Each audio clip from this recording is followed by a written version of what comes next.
اللي بده يحصل اصلا هيدا واللي بده اياه. وين هي الدولة اللبنانية ترد وين هي؟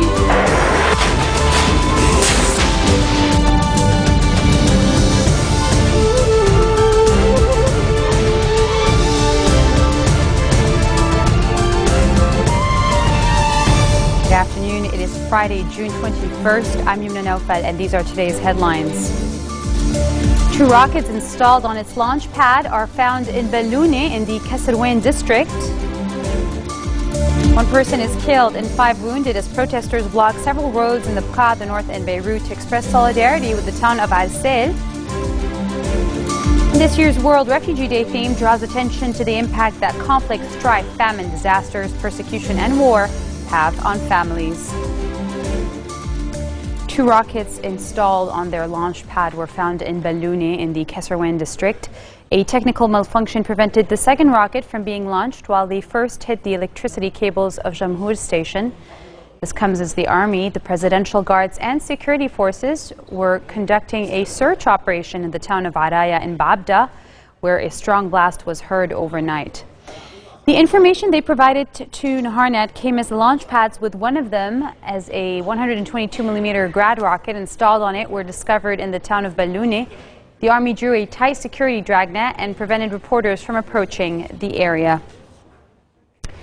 1 person has been killed and 5 others wounded as protesters blocked several roads that are now reopened in the Bekaa, the north, and Beirut to express solidarity with the town of Al-Sail. 1 person was killed and another was wounded as residents of the town of Majd al-Anjal staged a sit-in near the Al-Masna'a border crossing in support of Al-Sail's residents. Protesters also blocked the Saada Nile road in both directions near the town's mosque. Voice of Lebanon Radio said the Dahr al-Baydar Zahlib al-Bak road has been completely blocked by protesters expressing solidarity. On Wednesday evening, LBC reported that residents of Al-Sail are complaining that they are facing a near siege due to attacks on their cars once they leave the town through the only route that links Al-Sail to Al-Labwe and the rest of the Bekaa. A mysterious overnight explosion rocked an area between Alay and Kahale in the mountainous region overlooking Beirut. Some media outlets said the sound of the huge blast that reverberated across the north area and the North Metin district was the result of an explosion in a high-voltage electricity cable. But eyewitnesses and a security source said a rocket had landed in the area. The witnesses said they heard of the buzz of the rocket before the huge explosion that sent flares into the night sky at around 12:43. The army deployed in the area and calmed it along with internal security forces members to investigate the incident. Électricité du Liban technical teams also inspected the Jiyib Salim line in the Monteverde Valley to uncover the cause of the blast. In other local news, the official website of Lebanon's parliament has been hacked over its decision to extend its mandate. The Raise Your Voice group has claimed responsibility for the hack. It put up an image of the 128 lawmakers, labeling them as failures. The group also posted an invite to a demonstration against the decision held at Riyadh al-Salah Square in downtown Beirut. Follow the developments in this report.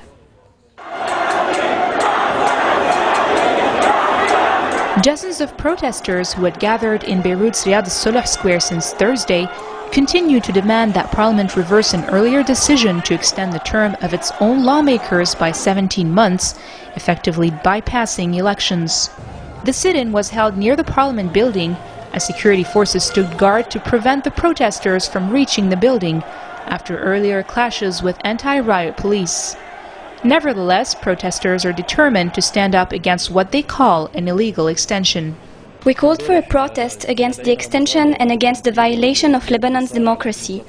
As you know, they extended by 1.5 years the term of lawmakers for the parliament. This is a new coup against the Republic. This is why, for the Republic, we decided to come here. The plan was to go in and protest peacefully in front of the parliament. But as you saw, the security forces used force against the protesters, so we decided to set up tents here in a peaceful way to protest the extension. There is 1.5 years. We will not let them rest on their chairs. This is an illegal extension. We have decided to stay here because we consider the extension that happened to be unconstitutional, and the lawmakers in the parliament are now usurpers of authority. We have decided to set up tents and call on the people to come and join us because we are staying here. Elections to elect a new 128-member parliament were supposed to be held this month, but bickering over a new election law only led to an almost unanimous agreement by political blocs to extend the life of the current parliament in the hopes that in 17 months the political crisis will have eased. Parliament's extended mandate went into effect today, as the 10-member Constitutional Council has failed to convene for a fourth time to look into the challenges brought forward by President Michel Sleiman and Free Patriotic Movement leader MP Michel Aoun. The two-year conflict in Syria and the pressure of hosting almost 500,000 refugees is deepening the divides between Lebanese rival politicians and straining the security situation.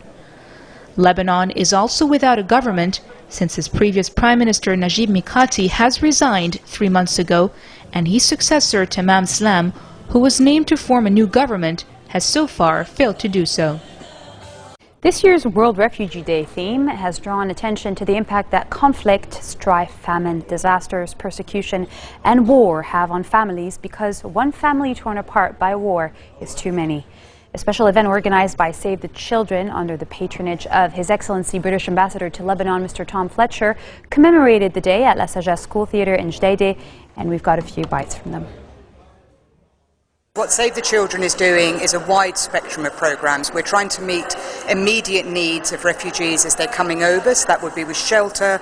We're looking at providing water and hygiene now, moving forwards, food vouchers, work.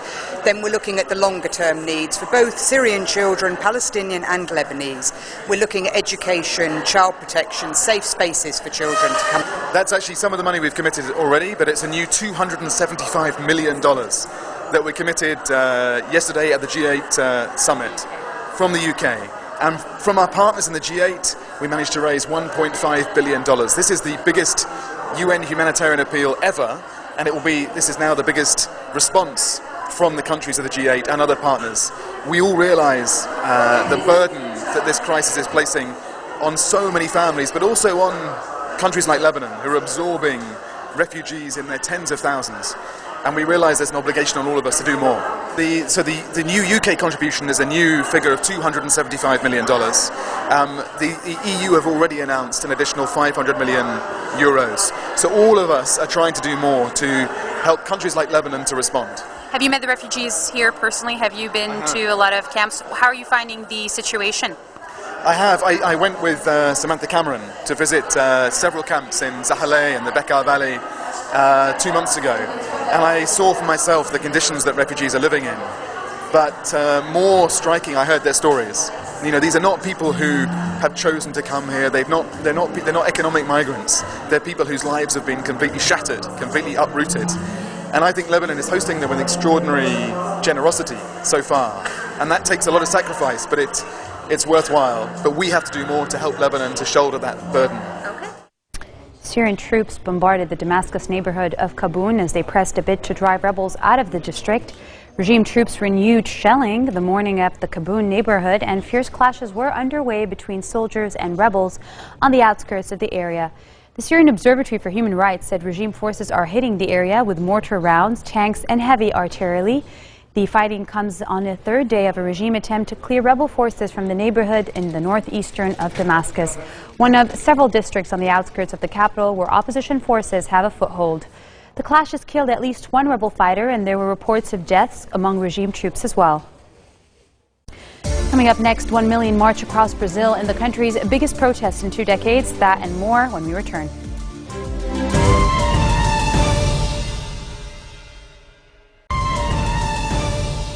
Welcome back. Hollywood actress and UN Refugee Agency Special Envoy Angelina Jolie is calling on world leaders to find a resolution to the Syrian conflict during her visit to the Zaatari refugee camp in Jordan. The Zaatari camp, 80 kilometers northeast of the capital Amman, is home to more than 160,000 Syrian refugees who fled the conflict in their country. Jolie was accompanied by the UN High Commissioner for Refugees Antonio Guterres on a tour through the camp where they met refugees and listened to the stories of the people who fled Syria. 1.6 million people have poured out of Syria with nothing but the clothes on their back, and more than half of them are children. They have left behind a country in which millions of people are displaced, suffering hunger, deprivation, and fear. Countless women and children have endured rape and sexual violence. A whole generation of children are out of school. and at least 93,000 people have been killed. I pray that all parties in the Syrian conflict will stop targeting civilians and allow access to humanitarian aid. I appeal to the world leaders to please set aside your differences, unite to end the violence, make diplomacy succeed. The UN Security Council must live up to its responsibilities. Every 14 seconds, someone crosses Syria's border and becomes a refugee. And by the end of this year, half of Syria's population, 10 million people, will be in desperate need of food, shelter, and assistance. So the lives of millions of people are in your hands, and you must find common ground.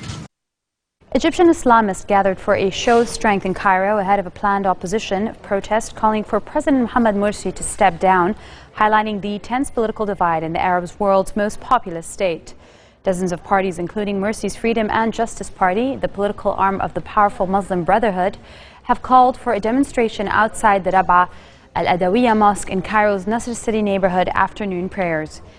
The rally is intended as a show of support by the Islamists ahead of a planned June 30 protest to call for an early presidential election. Morsi has been in the office for just 1 year, and the Islamists have condemned the anti-Morsi protests as a coup against democracy and accused the opposition of seeking to sow chaos. A campaign dubbed Tamarud, rebellion in Arabic, first called for the anti-Morsi rally to coincide with the first anniversary of his becoming president. And now for news around the world in brief. Europe should join Israel and the U.S. in demanding Iran curb its nuclear program, Israeli Prime Minister Benjamin Netanyahu said in a meeting with EU Foreign Policy Chief Catherine Ashton in Jerusalem. After the election of a new president in Iran, widely hailed as a moderate, Netanyahu said the Islamic Republic should be judged only by a change in its nuclear activities. He said Iran's supreme leader, Ayatollah Ali Khamenei, and not the newly elected president Hassan Rouhani, who will set a nuclear policy that has been challenged by tough economic sanctions and the prospect of military action. Riot police fired smoke grenades to disperse anti-government protesters rallying in Ankara's Kavaklider neighborhood. Demonstrators have been staging night protests for more than 2 weeks in Ankara. Police have often quelled the rallies by firing smoke grenades and using water cannon. Protests have been more peaceful since anti-government demonstrators began staging silent protests on main city squares in Ankara, Istanbul and Izmir, taking their lead from the performance artist whose 8-hour vigil lit up social media and made him the new face of the protests.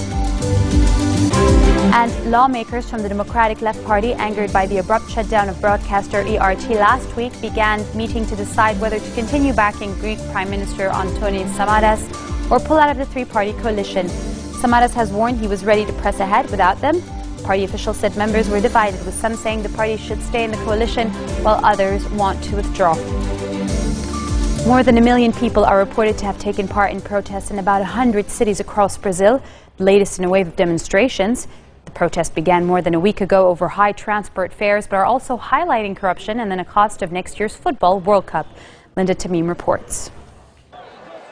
Tens of thousands of people took to the streets of the capital city of Brasilia, joining millions more who flooded other cities for what was Brazil's biggest protests in 2 decades.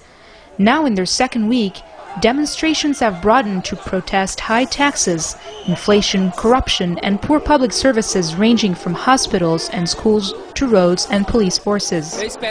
I hope there is a response from the government about everything that we are fighting for here, which are various things, various fights. It's not just 20 cents, it's beyond that now. We all want justice and a better Brazil. Activists in Brasilia marched around Congress, the Supreme Court, and presidential offices. While the protests remained mostly non-violent, the growing number of participants made them more tense than previous demonstrations. As the crowds grew, police used tear gas bombs and pepper spray in an effort to control the multitude. Some demonstrators said the police had taken it too far. We are here to protest for our rights. It isn't like what the police are doing, spraying people with pepper spray without the people doing anything. They are there just spraying people. As the night went on, the demonstrations heated up with some people lighting small fires and dancing around them, while others shouted and denounced the government. In Rio de Janeiro, some activists faced off with police on horseback and in riot gear. Some protesters carried makeshift shields and hurled stones at police who fired tear gas at the crowds. Protests have intensified since Thursday, despite government concessions meant to quell the demonstrations. With an international soccer tournament as a backdrop, activists are also denouncing the more than $26 billion of public money that will be spent on the 2014 World Cup and 2016 Olympics, two events meant to showcase a modern, developed Brazil. This marks the end of our bulletin for today. Let me remind you of our headlines. Rockets installed on its launch pad are found in Balloune in the Kasserwen district. One person is killed and 5 others wounded as protesters blocked several roads in the Bekaa, the north, and Beirut to express solidarity with the town of Adsel. And this year's World Refugee Day theme draws attention to the impact that conflict, strife, famine, disasters, persecution, and war can have on families. Those are your Friday headlines live on Future Television in Beirut. I'm Yumna Naufal, wishing you all a good weekend. Good night.